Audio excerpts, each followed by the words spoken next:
Okay, hello everybody. Welcome to our ClearCalcs and Python webinar today, where we'll be learning about unreinforced masonry and seismic retrofit of those structures.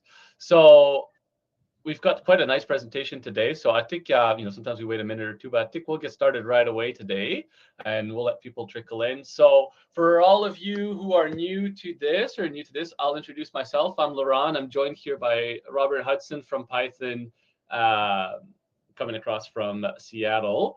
And so I'm the head of engineering content here at ClearCalcs.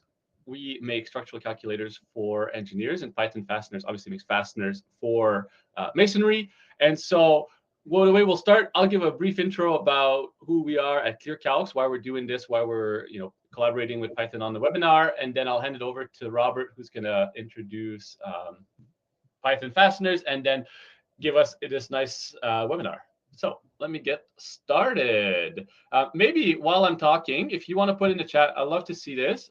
Love to put in, your name, what you do for a living, and then where you're logging in from. It's always interesting to see that. So if you want to put that in the chat, love to see that. Okay, so who we are at ClearCalcs, like I said, we make calculators for structural engineers around the world. As you can see, most of our work is concentrated in the United States, in Europe, and in Australia. We've also got a fair bit in New Zealand, in Canada, and wherever. We're still growing very quickly into new places. So reach out if there's anything that we can do for you. I think there's a lot of you here today who are regular ClearCalcs users, so very happy to see you again. And then people coming in from Python Fasteners, well, welcome to ClearCalcs, and take a look at our software at the end if you're interested. I think there's some cool things that we can do, especially for engineers. What we do basically, we make calculators. So for instance, a wood beam calculator, a shear wall calculator, that kind of stuff. Very quick, very efficient. I think the cool thing for us is that, we're ClearCalcs. There's no black box. We're here to be transparent. We show you code references for every equation. We show you the equation. We show you how the numbers work. It's the whole point here is to be transparent so that you can trust the results that you get. We also give you a nice PDF report at the end when you do your calculators as well. And it's all based in the cloud. And so you can access this.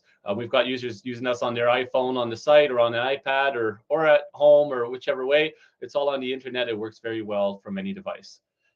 Some cool stuff that we've got coming up. And if any of you are going to be at NCSCA in New York this year, we'll be there showing this off, in person. Come check it out.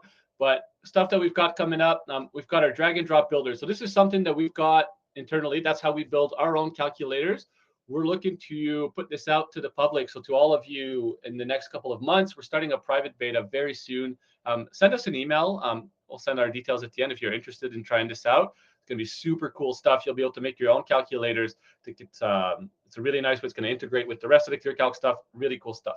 And the other cool thing I wanted to bring up is integration. So we've got a lot of very interesting ones that are coming up. If you've got, for instance, a Teams, we can integrate with Teams so that it sends notifications if somebody changes something like that. With CAD files, with Excel, with structural analysis software out there. We've got a lot of integrations coming in. Again, we want to hear from you what's the most important for you. But so really quickly, calculators that we make, we've got some for wood, concrete, steel, cold form steel. We'll do beams, columns, connections. We also do foundations. If you want to analyze a frame or a truss, we've also got the tools for that. And then if you want to calculate your loads, so seismic loads, snow loads, wind loads, we've also got a calculator for that. We are always building more. If you reach out to us, we are more than happy to add them to our list, and we will get to it. I promise you that. And so anyways, I don't want to take up too much time away from Robert, the reason that you came here. And so I'm going to stop here and I'll hand it over to Robert from Python. Robert, take it away. Yeah, thanks for that. Let me just get this sorted on my end. Awesome. And I see everybody's putting in the chat here where you're from. Thank you. Very awesome. Looks like we've got people from all over the country. So that's pretty sweet. Looking forward to seeing you all. Okay. Awesome. Well, thank you very much for that. Thank you all online for your time. Thank you to ClearCalcs for setting this up. Really appreciate it. I guess to give you a little bit of background on myself initially, for anyone who's not familiar with me, I started out initially looking at seismic retrofit systems for URM buildings and on the research side. I went and worked at some large corporates for a while before coming back and joining my research team, who had founded Python along with a niche consultancy that really specifically looked at existing masonry buildings and how we deal with them in seismic zones. Since then, we have expanded across New Zealand, Australia, the US, and Canada, and I now reside in Seattle and really specifically concentrate on the US and Canada operations. There are, broadly speaking, there's really two aspects to what we do as a company. The first is development and experimental validation of URM retrofit techniques. And this is primarily what I'll focus on today. So that this involves kind of development of new techniques and building experimental data for existing techniques so that engineers have this data available for design and so that we can build up the literature in this space to act as a basis for code development and standard development. Everything on this side of the business gets publicly published. A lot of it's done in partnership with different academic institutions. Some of it's done individually by ourselves, but this is all very much pushed out as much as we can into the public literature for it to be available broadly. The other side of what we do is more proprietary. So we develop proprietary products for existing masonry. A lot of them are anchors. This presentation isn't intended to be a commercial presentation. And so the idea here is really kind of three things. The first is I'm going to do a bit of a high level overview on some of the retrofit techniques we've worked on, myself and my colleagues, to give you a bit of an idea of what is out there and what is available. By the nature of only having an hour, I'm obviously not going to be able to get into the weeds on any of them. But there is just a massive amount of information available on all the techniques I'll mention.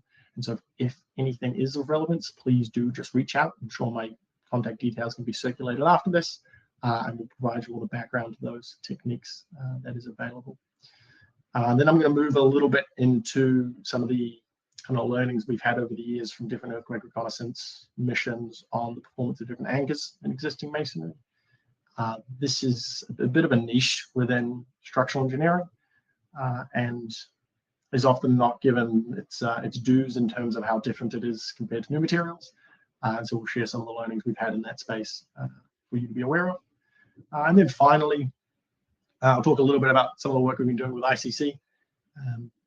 We've been able to help progress some of the requirements around the use of post-installed anchors in existing masonry that I think is going to and is already having a meaningful change in what engineers can do when retrofitting and when connecting or restoring these existing masonry buildings.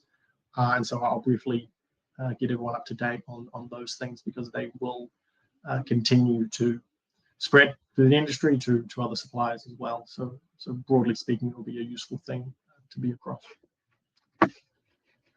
Now, I like to show this slide at the beginning of these sorts of presentations because myself and really anyone who speaks on this topic has a tendency to concentrate on the things that haven't worked in earthquakes. And this is practical, this is pragmatic, right? This is really useful. This is where the learnings are. We want to understand why things haven't worked so that we can improve on them and move forward. But it is really important to note that when we do these things correctly, when we're designing them well and when they're installed really well, it does work. These two buildings were a couple of miles apart in Christchurch. The one on the left was unretrofitted. The one on the right was retrofitted with concrete shear walls and steel braced frames. These photos were taken fairly quickly after the 2011 earthquakes that happened in Christchurch, New Zealand. And the difference in performance is fairly self-explanatory. The building on the left is no longer there. The building on the right is still there today, although it is actually not nearly in as good condition as that image shows. But that's a different story altogether. Okay, retrofit systems. So I've loosely ordered this in terms of priorities from a life safety point of view, and then picked a couple of different retrofit techniques from for each of the different elements that we generally deal with when we're looking at these buildings. Parapets. This is a front of mind for anyone who's dealing with these types of buildings regularly. These are obviously very relevant from a life safety seismic point of view. They are effectively stacks of bricks at the top of our buildings where they're going to experience the most possible acceleration, commonly facing the street because they're architectural elements. And of course, where they're able to fall down onto the street, that poses a very significant risk to the public. I have a graph there on the right. What that is collapse statistics of as-built parapets in the Christchurch earthquakes. We have the situation where our codes can be a little bit misrepresentative about URM parapet performance. And this isn't a US and Canada problem. This is really a global problem, to the best of my knowledge, at the very least, across all the countries that we work in. Our codes, broadly speaking, tell us to assume that our parapets are going to behave under a rocking mechanism. This is all well and good. And following that mechanism, we can show that a relatively short parapet is going to be okay under relatively high accelerations. Except in reality, there's two things that are often true. The first is that it's very common in existing construction to get these damp-proof membranes hidden inside the mortar joint at the base of the parapet, annoyingly where you can't see them very easily. The purpose of these is so that you don't get moisture traveling down the parapet into the building. But unfortunately, within there, they often act as a sliding surface. And so you get scenarios where your parapet that's relatively short and can be shown to be okay under a rocking mechanism is actually going to fail under a sliding mechanism at accelerations much less than we calculate following our codes. The other scenario that happens with really kind of short stub parapets that, again, we can show generally to be okay. In reality, earthquakes have vertical accelerations. This varies earthquake to earthquake. And we often just kind of don't think about this too much in design. But if you have a relatively short, relatively light parapet, and you give it a bit of a pop from underneath, we see scenarios where these shorter ones just have been thrown off buildings during earthquakes, which is not generally something that our codes are thinking too much about. And you'll see in that graph on the right-hand side there, what we have on the y-axis is the height of the parapet. On the x-axis is % of total parapets that have collapsed.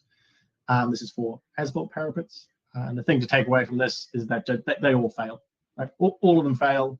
As-built parapets should not be expected to perform well under any circumstances in a meaningful earthquake. There's a whole range of different retrofits we use. I just want to really briefly mention this one.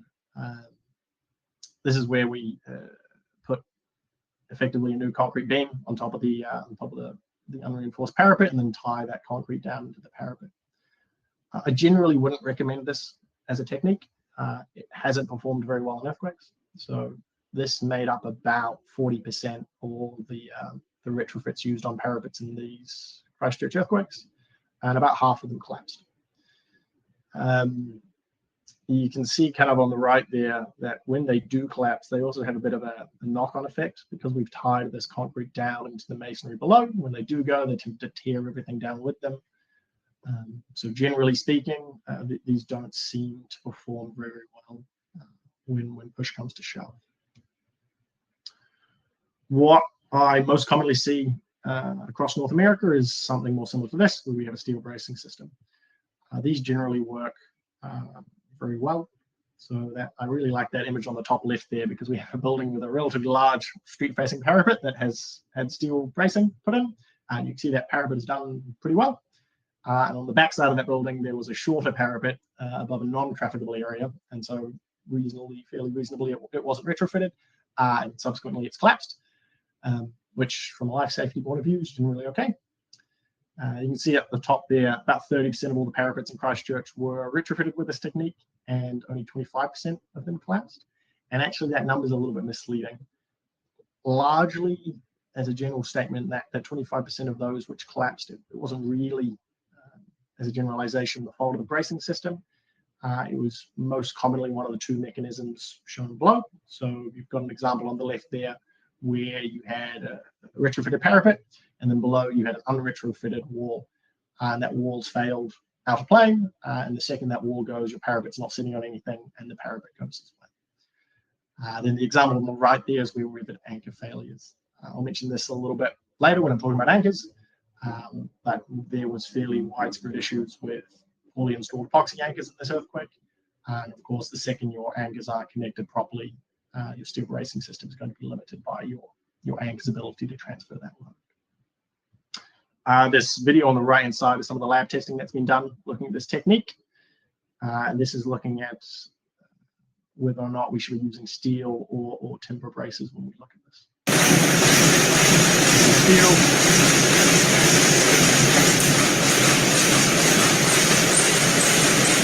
And that's your timber retrofit. So really the key takeaway, at least for me, whenever we do this kind of testing, is that timber is a really viable option for this. That was both of those tests were about 1.7 G, so pretty meaningful loads. Timber is more than capable of handling this, so it's absolutely a viable option. And in cases where it is viable for all the different project-specific constraints, it can be quite a cost-effective way of bracing your parapets.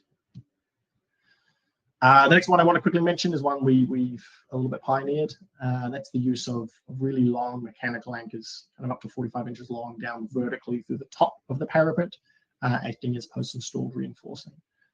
The mechanism here is exactly the same as coring down and grouting in a reinforcing bar, which also works really well. The reason that this was developed is that the process of coring and grouting in a reinforcing bar is actually quite expensive. It ends up, generally speaking, to be much more than a steel bracing system.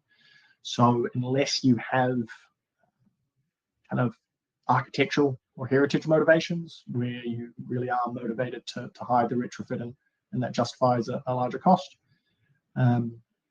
it would generally not be the most viable option.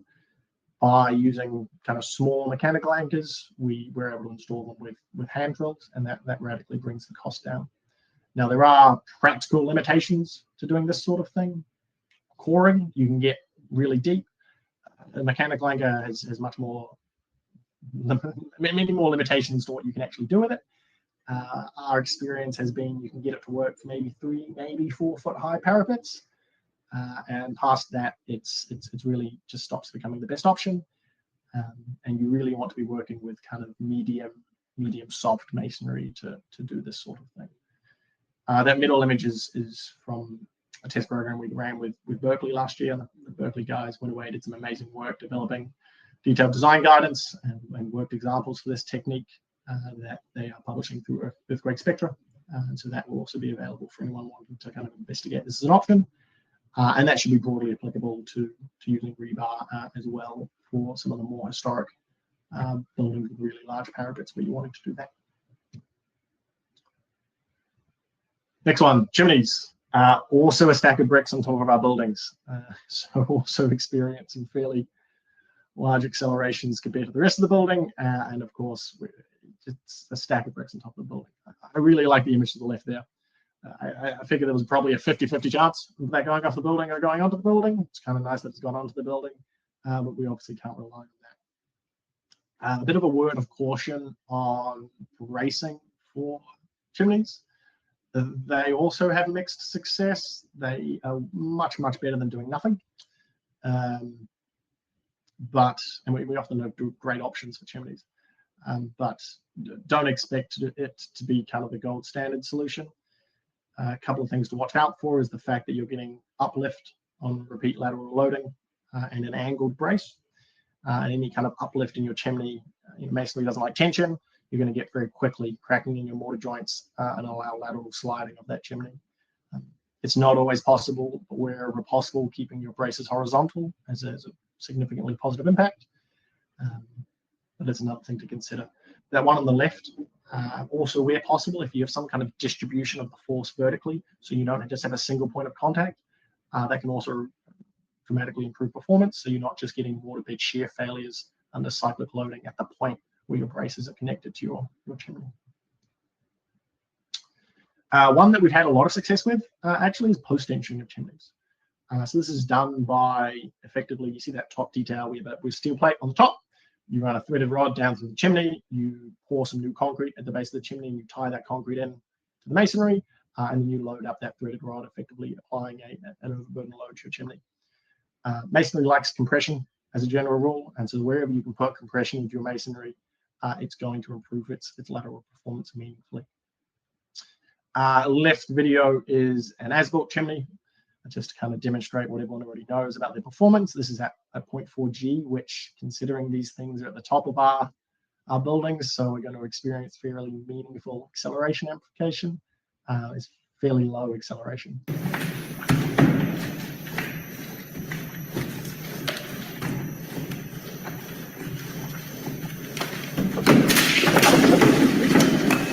Oh, it rocks around and eventually collapses. The video on the right-hand side is one that we've post-tensioned, and that is at 2G, nearly 2.1G. Fairly meaningful accelerations.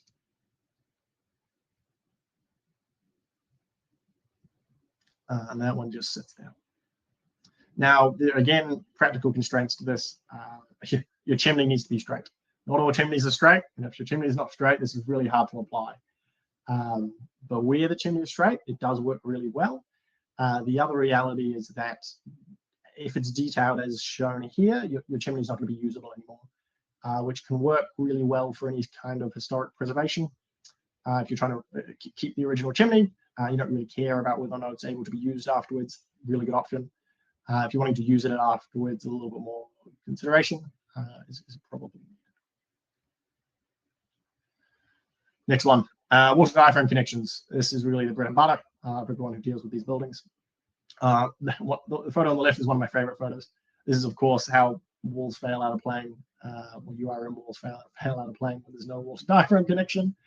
You've got that lovely cantilever failure, and thankfully in that building, there seems to be a building next to it that is kind of propping that wall back, but perhaps not something we should rely on for most of the buildings we're dealing with. That middle image is of some full-scale sub-assembly testing on this technique. One of the really interesting learnings that came out of this, and pretty intuitive when it's explained, but is important to think about. When you have a wall and you've tied your water diaphragm connections in substantially, your wall can either then behave out of plane following beam theory or under a rocking mechanism, or if you have really soft masonry, you can get a mortar bed shear failure right underneath your lovely new water diaphragm connection. And then your wall goes back to behaving like a cantilever. Completely able to be calculated as long as you know what your mortar bed shear capacity is. But it is an important thing to think about. Only really ever starts coming into play if you've got really, really soft mortar. But on the right-hand side, there you've got an example where that failure mode has just started to occur. Strongbacks. I'm a massive proponent of strongbacks. I really like them. They have a lot of redundancy in them. They have clear, easily followed load paths. The image on the left there is a graphic we use. There's a couple of different options in terms of materials. I quite like timber just because it is cheap. It is adaptable on site. Your local builder can buy it from a local hardware store. There are some scenarios and job-specific parameters that push you away from timber. I know in the US, you quite often need to use your lateral system as a secondary gravity system and therefore fire rate it. And suddenly you have to start using kind of oversized timber members, and it ends up becoming easier to use cold form steel. Completely appropriate, still works really well. I've got an image there on the top left of how that kind of detail typically looks if you're doing that. The other scenario where timber stops working is if you have really large spans. So the really common one is any kind of URM warehouse, often kind of CMU block. Timber just doesn't like long spans, and so you end up moving to something like hot rolled steel. I like that detail on the bottom right-hand side there. Square sections often work quite well, but it can be done with a range of different sections. The photo on the right there is also one of my favorites. This building, I believe, was after the Napa earthquakes, and it had bolts plus applied, so basically your water diaphragms connections put in, and that wall has failed out of plane. Inside that building, they have, for completely non-structural reasons, put in effectively timber strongbacks for housing their internal linings, which is frustrating because their retrofit system is already there. All they had to do was put some screws through their timber, put cleat plates on the bottom, and that wall might still be there. So every now and again, you come across a scenario like that where your retrofit system is already in the building, and that becomes a really nice, efficient way to retrofit the building. Cool. Some of the experimental stuff on this technique. So this first video is what we were using as a baseline. It's not really as built because we have post-installed water diaphragm connections. This is more of kind of the bolts plus approach for those from the US in the audience.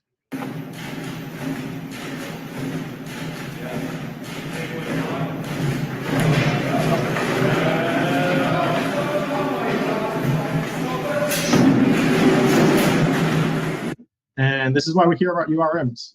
That was 0.46G, and that would have been the ground, the bottom story, right, where there's no acceleration amplification coming in from multi-story effects. 0.46G is not that much acceleration. In much of North America, in our seismic areas, we're dealing with loads much larger than that. This next one just has 4x2s at 2-foot spacing, so exactly what you would expect for a light frame to timber wall. This is at 1.3G.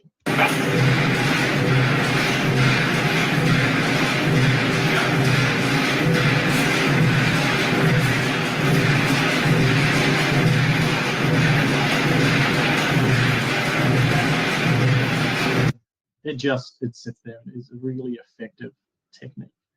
The one on the right there is just an image. All of this kind of applies. A lot of my videos are on brick, but all of this really applies to broadly unreinforced masonry materials. So your ungraded concrete masonry, things like hollow clay tile, sandstones, limestones, anything that's modular and unreinforced. In the early days of the strongbacks, especially with the timber strongbacks, there's a little bit of pushback around the flexibility of timber, and actually just the flexibility of relatively light members in general. Broadly speaking, the argument was that, sure, you've shown us that these members can take the load out of plane, but what happens at a systems level when you have a reasonably flexible system? How does the building as a whole deal with that? And so the response to that was to build a scale building. This is that baseline as-built scenario with water diaphragm connections. This is at 0.26G.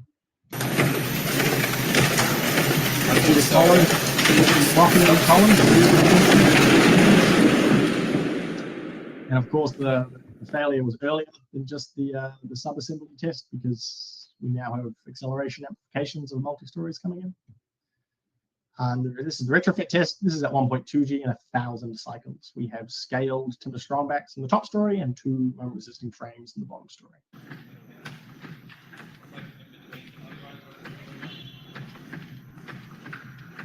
And 1,000 cycles is a very long earthquake. More realistically, it's representing multiple aftershocks. So you start to get damage, but as a whole, from a life safety point of view, it's really behaving as really.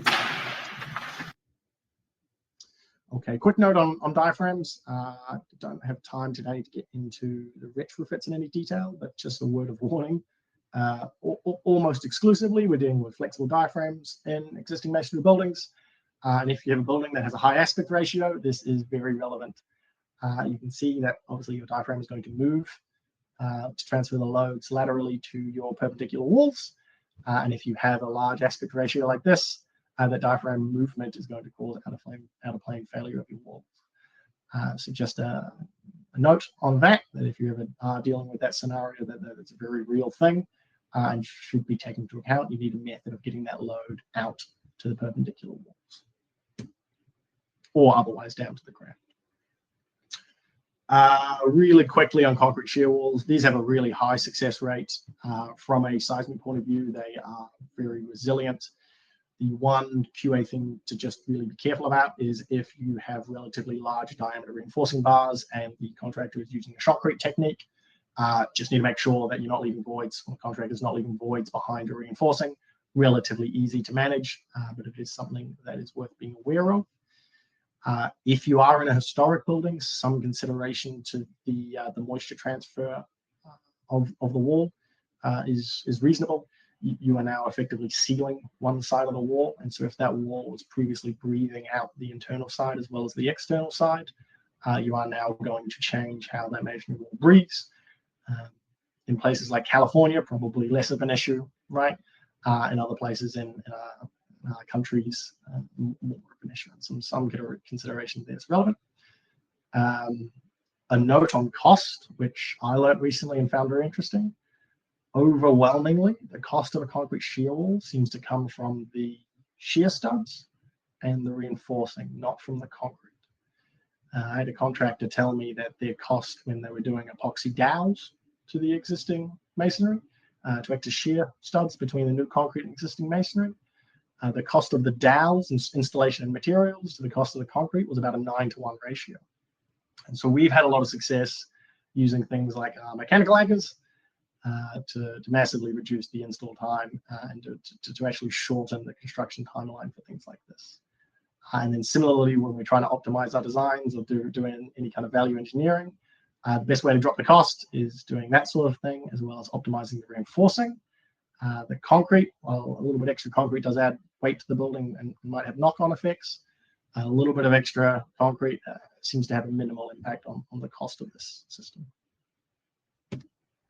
Hey, Robert, we've got a cool question here from James. He's asking about the salt transfer of the concrete on shear walls and about if we can add information. Maybe what I'll do is I'll start live answer. I'll hand it to you, Robert. Salt transfer from the concrete to the shear walls at a separation can definitely be done.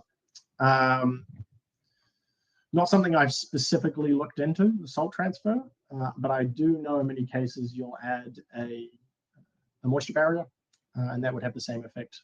In that case, if it was something you were concerned about, I would just add a moisture barrier between the two.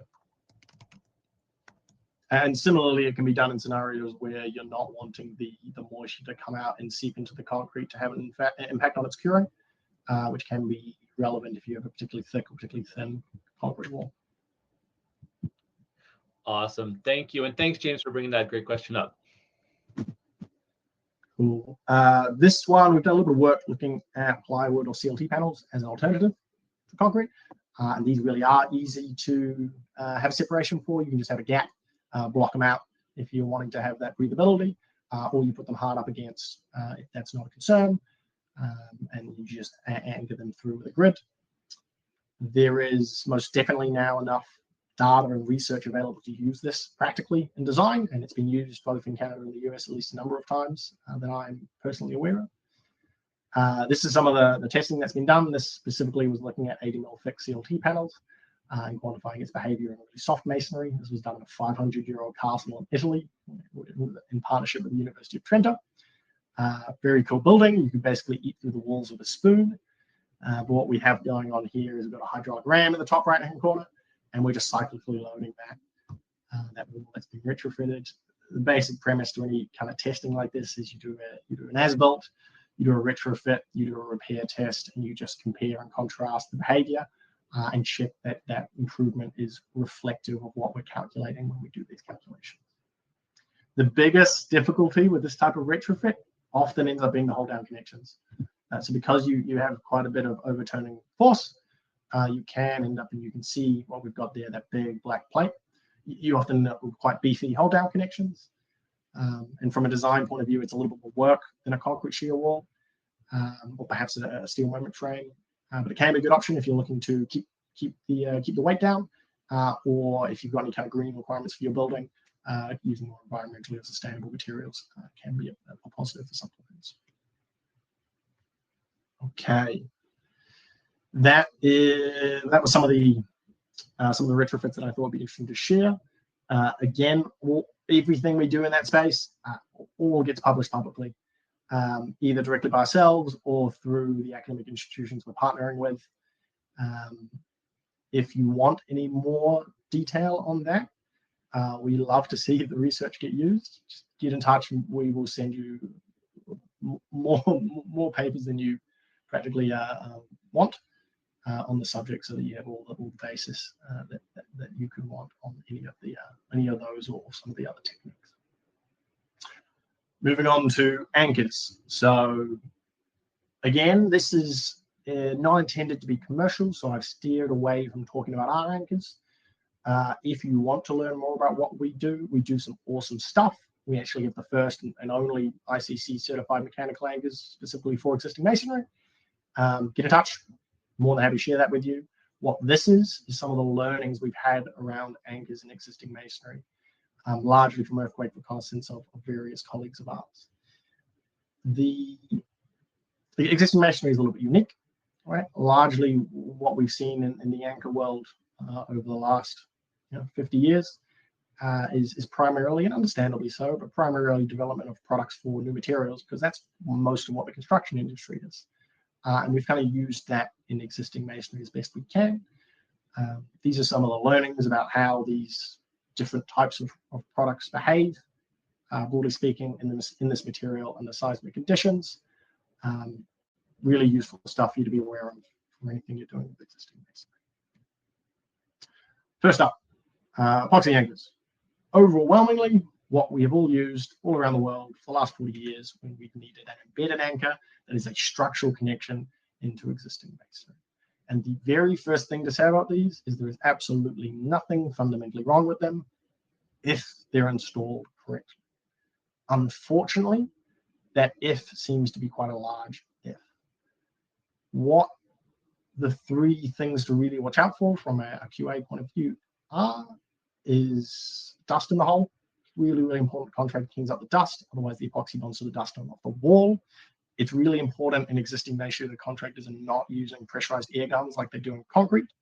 The reason for that is much of what we're dealing with in these existing buildings is so soft that these pressurized air guns actually end up breaking away more masonry while they're blowing out dust, and end up generating more dust. You end up chasing the tail a little bit.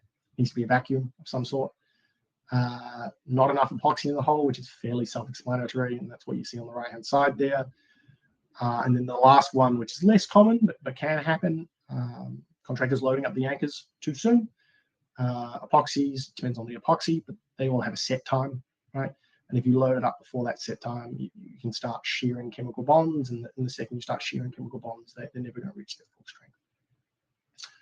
What we have on the left there is some of the impacts of what happens when you start losing your anchorages from a retrofit. You can see you've got a close-up of that wall-to-diaphragm connection. There's 7 epoxy anchors, only 3 of them are still holding onto their bricks. This is not the failure mode you would expect if the anchors were installed correctly. You'd want to see material, ideally cones on the anchors, and at the very least bricks all the way down the length of the anchor. At least material all the way down the length of the anchor. Very unfortunately, in this building specifically, there was actually a chef in the bottom story of that building who ran out of the building when the earthquake hit. And very unfortunately, it was one of the fatalities in the earthquake. To give everyone on the call a sense of scale of the problem in this earthquake, which is the Christchurch, New Zealand earthquakes in 2011, 50% of all the failed or retrofitted masonry buildings in this earthquake had poorly installed epoxy anchors in them. Hardly think of that. This is a huge concern for anyone doing design in this space because it's not something that we can account for in design. But it's not a random error, right? Someone getting tired on a Friday afternoon and doing a string of bad ones. If it was random, it would actually be a lot better because we could account for it in design, right? We could apply a factor and call it good. It's not, so it makes it really hard to account for. QA is really the best thing we have at our disposal. There were QA systems in New Zealand. They're obviously different to what we use in Canada and the US now. By far, in the countries that I've worked in, the US has the most stringent and thorough QA procedures around epoxy anchors, and that largely comes from the failures in the Big Dig in Boston.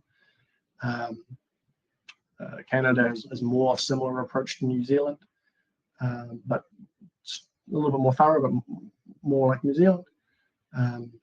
Unfortunately, regardless of this, we're still seeing this sort of thing happen here. This is from Napa in 2014. You got a close-up of that wall-to-diaphragm connection, and there's no epoxy on that epoxy anchor, which is a fairly self-explanatory failure. Word of caution that this definitely isn't a solved problem within the industry. The other thing that we see used was pretty widely used in the Christchurch earthquakes. I don't see them used in any of the big cities in the US because they don't have an ICC certification for existing masonry. I see them used in some of the smaller towns where it's less relevant. I see them used in some places in Canada. And these are concrete screw anchors. And I try to explicitly say concrete screw anchors because these are anchors that are designed for concrete, even if they are then tested in masonry. And as a designer, you have a capacity from the supplier in masonry. And broadly speaking, the issue with these is that they're just too short, right? If you're designing a concrete screw anchor, you don't need a lot of embedment in the concrete to get all the capacity you need out of that anchor. So you just don't make very long anchors. If we're dealing with multi-wipe masonry, and this is really less relevant if you kind of have large blocks like concrete masonry, but if you're dealing with multi-wipe masonry, it's really important that you're grabbing as much of a wall cross-section as possible. If you're only going into the first brick, you leave yourself entirely susceptible to whatever the mortar quality is around that specific brick, which, as anyone who deals with existing masonry will know, is wildly variable across our buildings and variable building to building. So it's really hard to predict. The way to protect yourself against this is just be using long anchors that grab as much of the wall cross-section as possible to try and protect yourself against this kind of failure. The other thing that we started picking up when we started doing lab testing of different anchors is that mechanical anchors do actually add a little bit of stress on install. Not quite as bad as expansion anchors, but they do add a little bit of stress. And for some of the smaller units like clay brick and hollow clay tile, as you start increasing the diameter, you start increasing the probability that you might crack and split one of the units on install. For existing clay brick masonry, kind of the standard units we have, it seems to kick in at about 1/2 inch. It's very hard to predict well. It's very dependent on the quality of the mortar around the brick, how much of a cross-section, how strong that mortar is, how much confinement it's providing it. But it seems to kick in at about 1/2 inch diameter. And so really the lessons we all took away from this is if you're looking at mechanical anchors, they need to be for existing masonry. And if they're for existing masonry, they should be thin and long and fully threaded. So you're accommodating the realities of what we're dealing with when we're dealing with these existing masonry structures. Plates. Some good news, finally. Plates are fairly bulletproof. They work really well from a structural point of view. The failure that we see is generally what you see on the left there. So either pull through of the bricks or actually failure of the wall between the anchor points, which is a pretty high capacity failure mode. Their real capacity when you test them is many, many times greater than the design capacities we're using.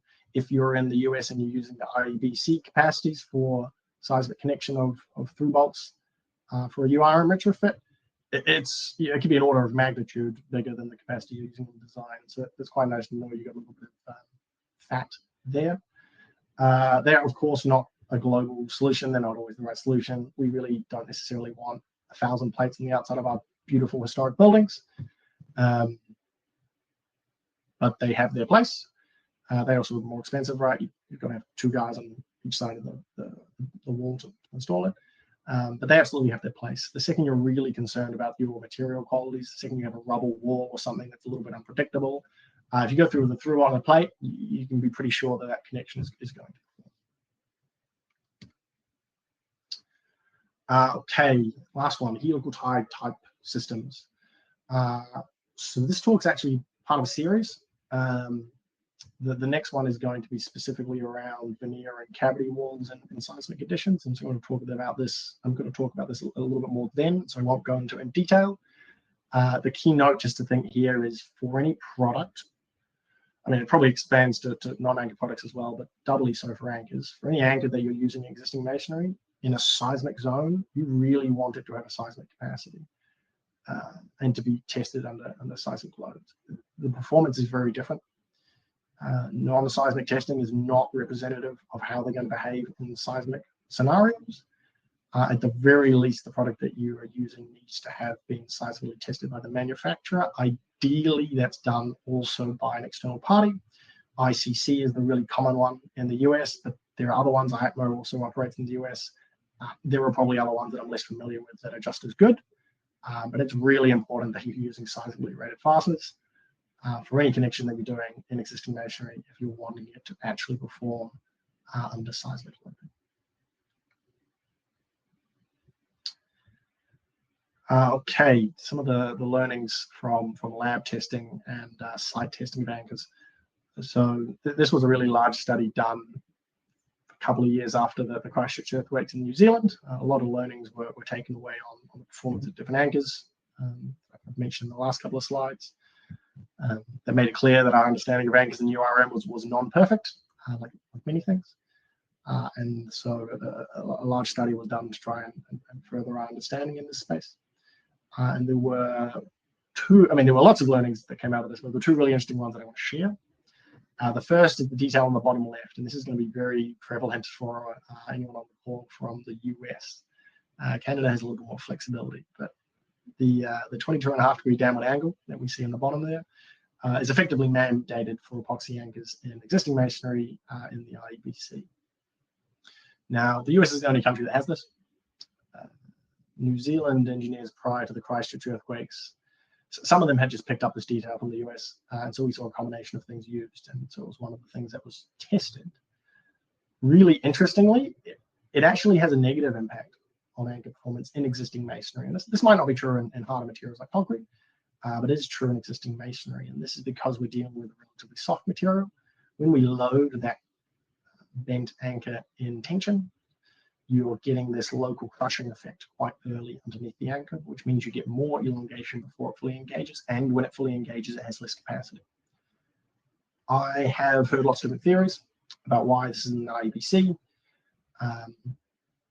The one I think is most likely to be true, I don't know it's true, but the one I kind of think is most likely around why it's there is at the time where it got put in, epoxy used to actually be relatively flowable. And it honestly might have just been an effort to stop epoxy flowing out of the hole when they were installing these things. Totally redundant now. Epoxy's not flowable like it used to be. Definitely doesn't give you more capacity, but it is a thing where we've kind of got in our codes in the US, so that's kind of a bit of a legacy thing that we have to deal with. The other really interesting thing that came out of this is the what I'm showing the graph there in the top right. I apologize for using metric for friends in the US. But this is looking at the relationship between anchor diameter and tension capacity of anchors in epoxy anchors specifically, but in existing clay brick masonry. We commonly have the intuition as engineers that if we increase the diameter of our anchor, we're going to get more capacity out of that connection. And this is absolutely true in a homogeneous material like concrete. It is not necessarily true in any modular material like existing masonry. As you increase the diameter of your anchor, you're also removing cross-section from your unit. You get to the point where you actually change your failure mode from this lovely combined cone pull-out failure to splitting of the masonry units. Varies where this point is unit to unit, but you can see on that graph there that a 20 mil bar, which is about the same as a 3/4 inch bar, actually has less capacity than a smaller bar. This is dependent on the mortar strength.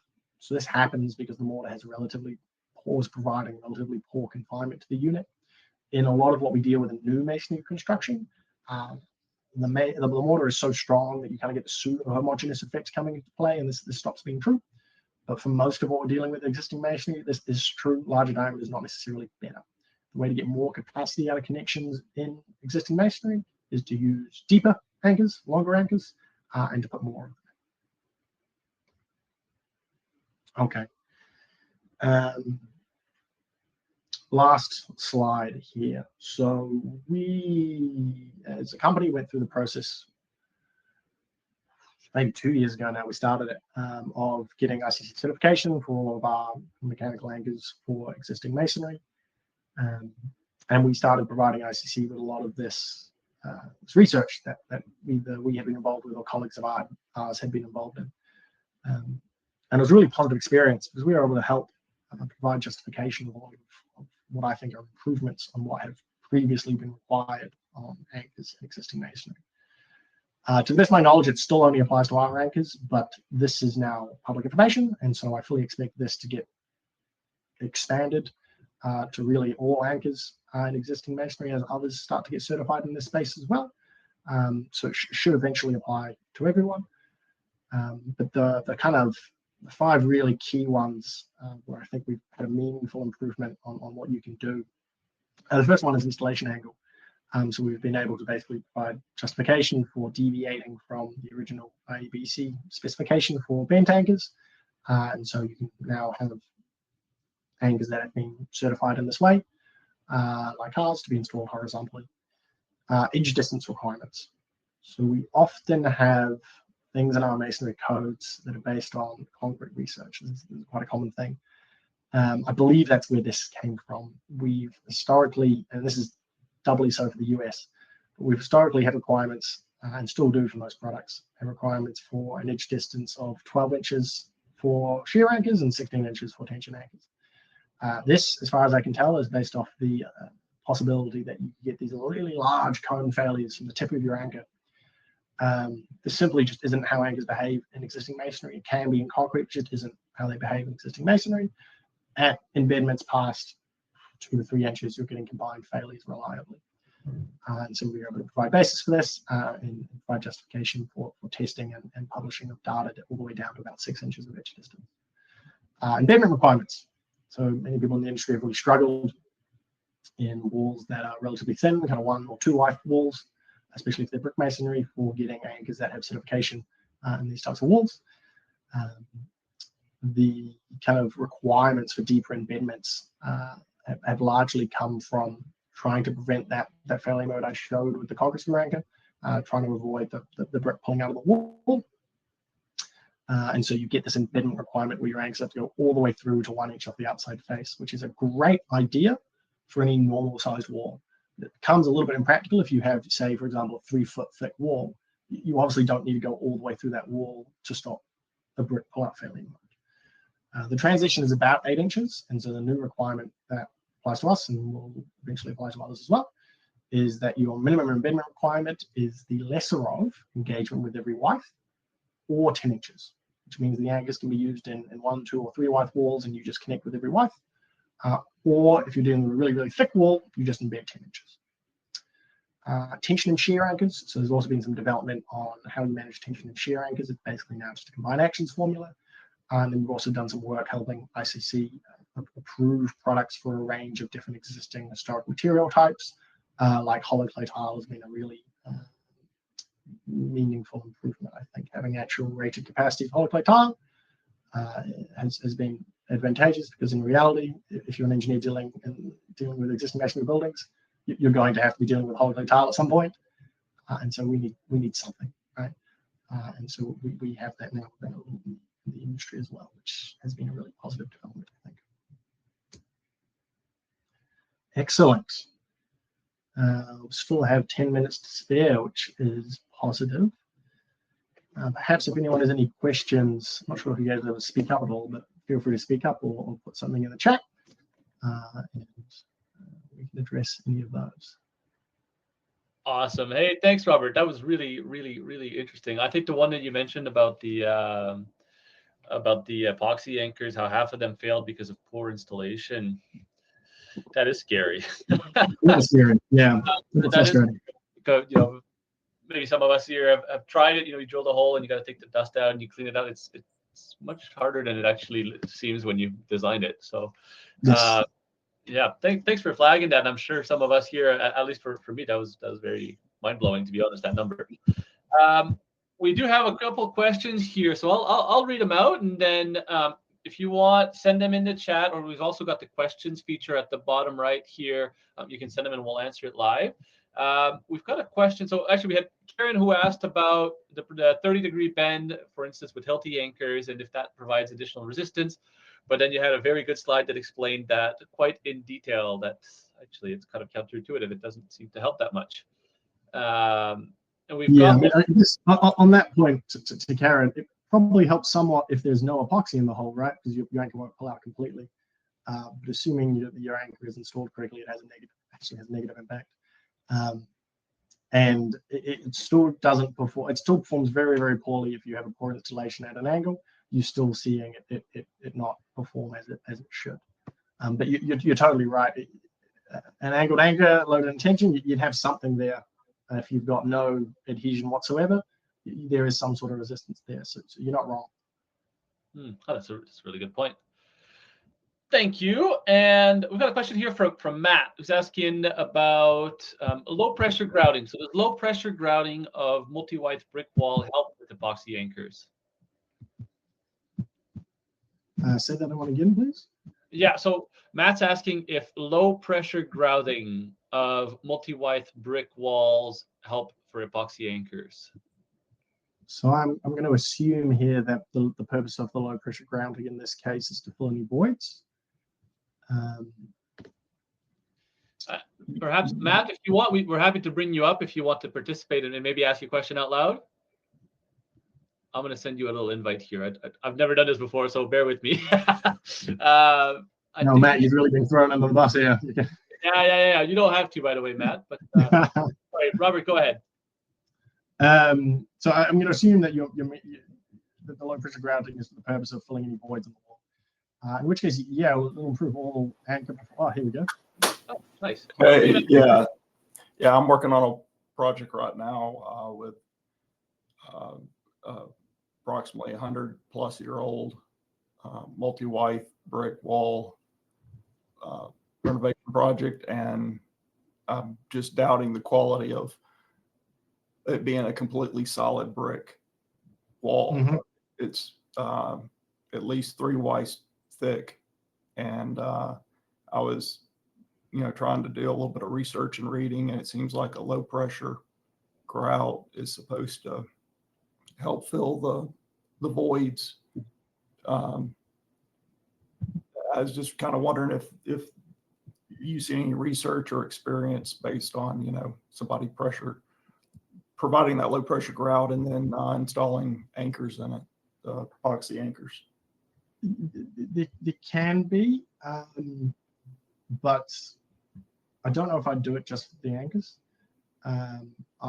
If you're a little bit concerned about that, I would run an anchor test program. And you can get in touch with myself after this as well, actually, because any kind of mechanical anchor will end up being more reliable in a scenario where you have voids, because you aren't going to get the scenario where your epoxy is coming out on one side. But what I would suggest is just run an anchor test program, and then you know what the capacity of your anchors are, because grouting the walls is going to quickly. I don't know what the job is. If it is a really high value job, there might be justification for it. That's going to be a fairly expensive exercise, and it might be easier just to do site-specific testing on your anchors, understand the performance of the anchors in the material that you have on site, and then just use that in design. And as long as you're using the appropriate capacity for the anchors that you're using for the material that you have, then that should be completely appropriate from an anchor, from an anchor point of view, unless there's other motivations to grout the walls as well. Okay, I appreciate it. Hey, thanks for coming on, Matt. Appreciate that. Thanks for sharing that. All right. Okay, we've got more of a comment here from Brennan. So, he wants to underscore the importance here of early site testing. I think that's a really good point. So about impressing on the client and the owner that every brick building is different. And he's mentioned as well that there's a lot of jurisdictions here. So in Brennan's case in Portland, that require the testing anyways. Is that something you've seen, Robert? Yeah, absolutely. Portland is probably the most stringent in the country. They require the testing just as a blanket rule, but that's spot on. You can adapt a lot of things if you catch anything early in design, right? You just accommodate design. If you need 10% more anchors, if you need 20% less anchors, which also actually happens quite often, you can make a more efficient design, and that cost of testing pays for itself. But the earlier you can do it, really, it's ideally as soon as you have access to site, that makes everything run a lot smoother. And then if you're in Portland and they require, say, pool testing during construction as well, that just becomes a formality because you already know what the capacity is, and they just do some proof testing during construction. But second, you can kind of have that conversation with the client about the fact that it is adding value, and that if you actually have good material, you might end up saving substantial amounts of money because you can use less anchors. That's a really positive thing to do as soon as possible. Awesome. Thanks for sharing the wisdom. That's really great. And we've got a question here from Peter. Why not bind the brick wall together with through bolts? In what context? That's a great point, Peter. Maybe if you want to expand a little bit here. If not, we might assume just a unreinforced masonry wall, perhaps loaded out of plane. Peter, if you want to expand that might help us a little bit here.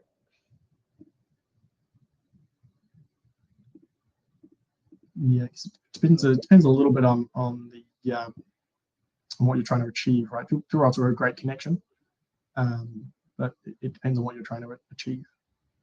Through bolts in and of themselves don't strengthen the wall; they are a connection to the wall. Perfect, fair enough. And so what I would say too, Peter, if that didn't answer your question, you can feel free to reach out to Robert. He's got his email on the screen here as well, and I'm sure he'll be happy to follow up with you on that one. Maybe one last one here from Nicholas. It says, great presentation. Thank you. So the PT on the chimney with a threaded rod, do you disassemble the chimney to pour the concrete pad, or is there any way to install in situ? Yeah, absolutely. Disassembling the chimney would be a lot of work that you definitely want to avoid. Going from the bottom. So your chimney normally comes down to the place where you put the fire. So you load the threaded rod all the way down from the top, and you just go inside the building. And then you usually have to dig a little bit so that you don't have this pad that you can see from inside the building. And you dig down a little bit. You put anchors around the perimeter to tie your concrete into the surrounding masonry at the base. And then you just come inside the building, you pour a reasonably small amount of concrete with an embedded starter for your threaded rod in the base, and then you screw your threaded rod into the embedded starter, wait for it to set, and then you load it up from the top. So yeah, you definitely want to avoid taking down your chimney if you can. That's a substantial amount of work. Awesome. Awesome. And well, I think we'll stop it here. I see we're hitting the hour. So one last thing, by the way, I'm sure some of you are wondering, we will send out an email confirming attendance to everybody here. And so if you've got if you've got that, check your email, and then you'll be able to hear from us with confirmation of attendance for your PD hours or anything like that. And so with that, Robert, I'll say thank you so much for your time. Thank you, everybody, for joining us today. I hope that you've learned a couple things here. Feel free to follow up with Robert. You've got his email right there, and we'll also send a follow-up email. You'll also get a quick survey at the end of this, just asking you how things went, what we can do better. We always want to improve this stuff. So please reach out to us. And if you're new to ClearCalcs, if you haven't, if this is your first time hearing about us, check us out, clearcalcs.com. It's free to create a trial. We don't ask for your credit card or anything like that. Try us out, see how it goes, and reach out if you've got any questions. We're here to help. So thank you, everybody. Thank you. Thank you. Okay. Bye-bye.